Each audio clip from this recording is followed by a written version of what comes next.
Let's take a look at replacing an ignition coil on this 2001 Dodge Intrepid 2.7 liter engine. Now we've got the firing order here being 1, 3, 5, 2, 4, and 6 on the other side of the engine. So we're going to replace this one right here, and you'll see it's pretty straightforward. We've got our electrical connection on the top here. I'm going to pinch the tab and slide it back out of the way. And then I've got 2 bolts with an 8mm head that I need to remove. While I'm in there, I'm also going to go ahead and replace the spark plug.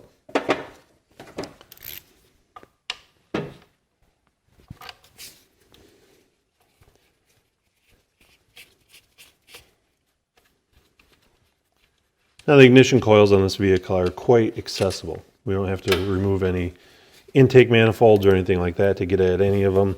And you'll see these 2 bolts come out with relative ease. So I'll quickly remove the ignition coil here. I'm going to take my spark plug socket,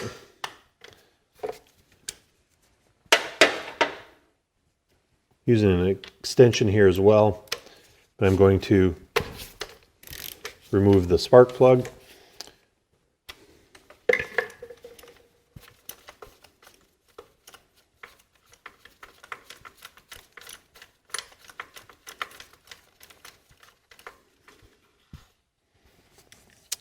And the spark plug didn't come up out of there, so I'm going to have to grab a magnet and pull that up. But you'll look at the old coil here. Now the boot looks relatively clean. If there's a bunch of oil and contamination down inside the cylinder there, we would want to make sure to correct any of those leaks before putting this back together. So we don't need to worry about contamination or valve cover issues at this point. So let me grab my magnet.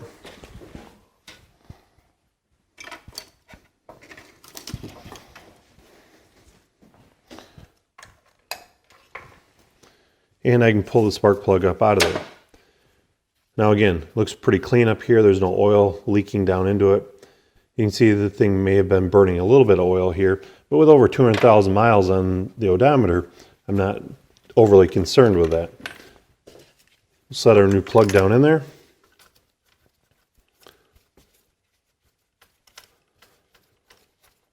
I'm going to go ahead and start it by hand here.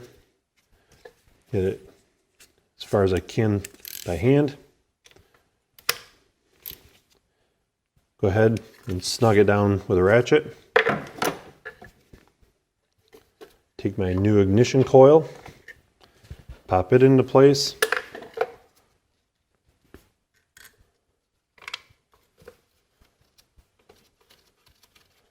Now I'll install the 2 bolts. And get them started by hand here.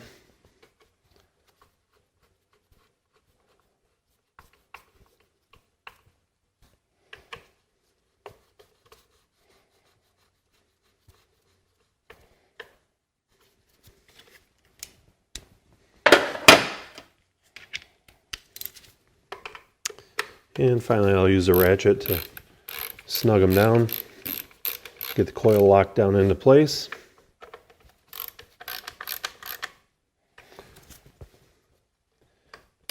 Plug in my electrical connector, and the job is nearly complete. We want to make sure if there are any trouble codes set by the previously faulty ignition coil, we want to go in and clear those out. Start the car up, make sure it's running perfectly fine on all 6 cylinders again. But hopefully now you see just how straightforward it is to replace the ignition coil on this 2.7 liter Dodge Intrepid engine.